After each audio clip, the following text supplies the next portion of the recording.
আজকে সকালে পত্রিকাতে একটা খবর দেখে মনটা আসলে খুব খারাপ হয়ে গেল। আপনারা অনেকেই হয়তো খবরটা দেখছেন। 12 বছর বয়সী একটা শিশু, কন্যা শিশু, রামিসা নাম, স্কুলে যাওয়ার জন্য রেডি হয়েছে, বাসা থেকে বের হয়েছে। পরে তার লাশটা পাওয়া গেল পাশের ফ্ল্যাটে এবং মস্তিষ্কটা দ্বিখণ্ডিত করা, দেহ থেকে বিচ্ছিন্ন করা। এই যে মর্মান্তিক একটা ঘটনা ঘটলো, আমাদের শিশুরা তাহলে কোথায় নিরাপদ? বাসার নিজের বিল্ডিংয়েই সে নিরাপদ না। এই নিরাপত্তা কে দেবে? আর যে জানোয়ার, যে কুকুর এই ঘটনাটা ঘটাইলো, এই কুকুরের তো শাস্তি হওয়া দরকার। হয়তো শাস্তি হবে প্রচলিত আইনে, বাট এটা অনেক একটা দীর্ঘসূত্রিতার ব্যাপার, যার কারণে দেখা গেছে যে এই নিহত শিশুটার বাবা সে বলতেছে যে আমি বিচার চাই না। তার মানে এই যে আমাদের প্রচলিত যে বিচার ব্যবস্থা, এই বিচার ব্যবস্থার প্রতিও মানুষের আস্থা নাই। নিহত শিশুটার বাবা এই জন্য আক্ষেপ করে বলছে যে এই বিচার আমার দরকার নেই, আমার মেয়ে তো মারাই গেছে। তো এই মামলাটা যখন চলবে দীর্ঘদিন, যদি এই যে ভিকটিম যারা আছে এরা যদি তদবির না করে, তো অনায়াসে দেখা যাবে যে এই যে জানোয়ার বা এই কুকুর যে একটা হত্যাকাণ্ড ঘটাইলো দুটো জানোয়ারে মিলে, তারা কিন্তু পার পেয়ে যাবে। তো এই জন্য আমাদের এই যে প্রচলিত আইন আছে, প্রচলিত আইনের কিছুটা সংস্কার করা দরকার এবং দ্রুত যাতে বিচার কার্যটা শেষ করা যায় সেই ব্যবস্থা করা দরকার। দ্রুত বলতে অতি দ্রুত। এই সমস্ত হত্যাকাণ্ডর বিচার আমার মনে হয় একদমই সামারি ট্রায়ালের মাধ্যমে 10-15-20 দিনের মধ্যে শেষ করা দরকার। প্লাস এই ধরনের হত্যাকারীদের যে শাস্তি, সেই শাস্তিটা অবশ্যই দৃষ্টান্তমূলক হওয়া দরকার।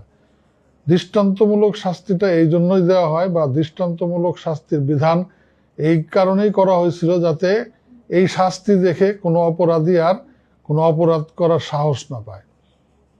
একজনকে জেলের ভিতরে ফাঁসি দেওয়া হইলো, মানুষ দেখলো না, এটা কোনো দৃষ্টান্তমূলক শাস্তি না।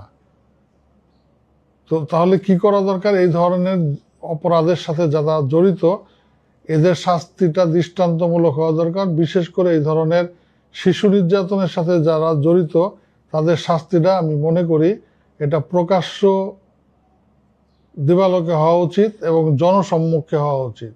আজকে যে ঘটনাটা ঘটলো, তো এই শাস্তিটা যদি মনে করেন যে 15 দিন বা 20 দিনের ভিতরে দেওয়া যেত, এবং সেই শাস্তিটা যদি আপনার কোনো স্টেডিয়ামে বা কোনো প্রকাশ্য রাজপথে একটা নির্দিষ্ট সময়ে ও যেভাবে হত্যাকাণ্ডটা সংগঠিত করেছে, জবাই করে এই জানোয়ারদের যদি এই জবাইয়ের মাধ্যমে এই মৃত্যুদণ্ডটা কার্যকর করা যেত, তাহলে কিন্তু স্মরণকালের ভিতরে এই ধরনের অপরাধ করার আর কেউ সাহস পেত না। বর্তমানে একটা জাতীয় সংসদ আছে, এই জাতীয় সংসদের মূল কাজ আমি মনে করি আইন সংস্কার করা এবং সময়ের সাথে তাল মিলিয়ে নতুন আইন প্রণয়ন করা। এবং এই যে ঘটনাটা ঘটছে, এই ঘটনাটাকেই যদি টার্গেট করে আমাদের সংসদে এরকম একটা আইন পাশ করা হয় যে এই যে শিশু নির্যাতনের সাথে যারা জড়িত থাকবেন, শিশু তো বুঝেনি, নিরপরাধ। শিশুর ক্ষেত্রে তো এরকম না যে সে কোনো অপরাধ করছে বা রিয়্যাক্ট করছে বা মারামারি করছে এই কারণে তাকে খুন করা হবে। একটা শিশু মানে সে নিরপরাধ, তার কোনো অপরাধ নাই। সেই শিশুর উপর যারা পাশবিক অত্যাচার করে, সেই শিশুকে যারা নির্মমভাবে হত্যা করে, বা এই সমস্ত শিশুদের উপরে যে কোনো ধরনের অত্যাচার, টর্চার বা মানসিক অত্যাচারও অনেক সময় করে, এই ধরনের অপরাধীদেরকে শনাক্ত করতে হবে এবং এদেরকে অল্প সময়ের মাধ্যমে বিচারের মাধ্যমে দৃষ্টান্তমূলক শাস্তির ব্যবস্থা করতে হবে। আমি মনে করি আপনারা আমার সাথে একমত, এবং আপনারাও আওয়াজ তুলুন, সারা বাংলাদেশের মানুষ আওয়াজ তুলুন।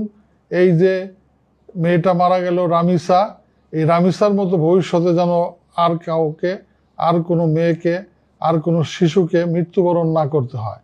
আমি মনে করি যে আমরা সবাই যদি আওয়াজ তুলি, সংসদ সদস্যরাও যদি বিষয়টা নিয়ে গভীরভাবে চিন্তা করেন, বর্তমান সংসদে আমি মনে করি সামনে যে অধিবেশন ঈদের পরে বসবে সেই অধিবেশনেই বিশেষ করে এই শিশু হত্যা, শিশু নিপীড়ন বা শিশু নির্যাতন এর বিরুদ্ধে একটা কঠোর আইন হওয়া উচিত, যার ন্যূনতম শাস্তি হওয়া উচিত মৃত্যুদণ্ড, এবং সেই মৃত্যুদণ্ডটা হবে প্রকাশ্য। আপনারা যদি আমার মতের সাথে একমত থাকেন, আমার মনে হয় যে আপনারাও আওয়াজ তুলুন, কারণ এইভাবে আর চলতে পারে না। আর এই যে শিশুরা নির্যাতিত হচ্ছে, এই নির্যাতিত শিশুদের যে আত্মা, তাদের অভিশাপে আমরাও মনে হয় ধ্বংস হয়ে যাব। সুতরাং আমরা চাই দেশে যেন আর কোনো শিশু নির্যাতন না হয়, এবং এই শিশু নির্যাতনকারীদের দৃষ্টান্তমূলক শাস্তি আমরা অতি শীঘ্রই দেখতে চাই।